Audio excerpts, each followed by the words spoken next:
all those times of looking through all the CDs in hopes of finding PlayStation 1 games finally paid off.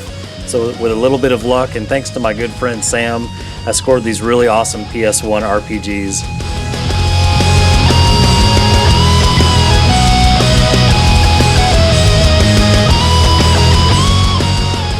And as you can see by the receipt, I got them for an absolute steal. At the same Goodwill, they also had an old Commodore 64 monitor. These things have an amazing range of sound, and they have a really good display, really nice, crisp, and bright for retro gaming. I stopped at another Goodwill, didn't really find anything, and as I was leaving, I walked past the sleeping bags and the sheets, and came across this really cool vintage G.I. Joe sleeping bag. It was $5, so I went ahead and picked it up.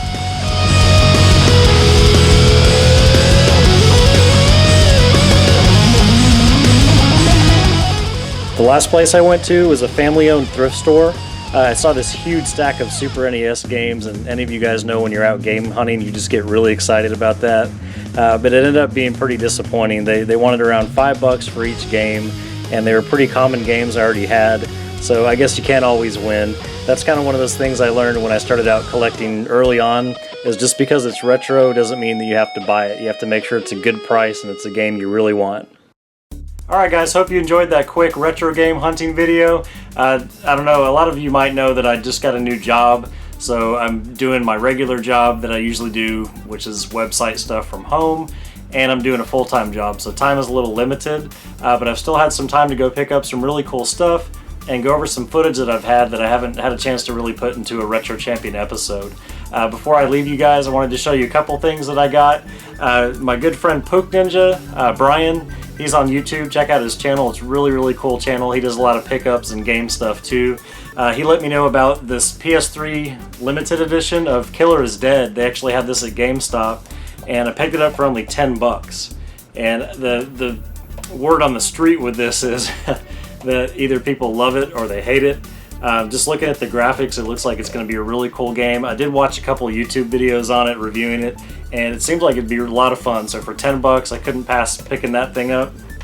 And then another game on the Wii, they did have at GameStop. They're starting to clearance out a lot of their PS3 stuff, a couple Wii things, a lot of 360 stuff, but I found The Last Story. And I've heard this has a really, really cool story. It's a Japanese style game, so I'm a sucker for that. I can't wait to play this game. It looks really cool. The last two things I got, actually went to a local comic book store, and they had these really, really awesome Mega Man figures. So you've got Zero, and then this one's probably one of my favorite toys that I own, a really, really awesome Mega Man X. So I got both of them at the same time. They cut me a deal. It was way too good of a price to pass up, so I had to get them. And yeah, so I appreciate you guys watching. Thanks for all the support.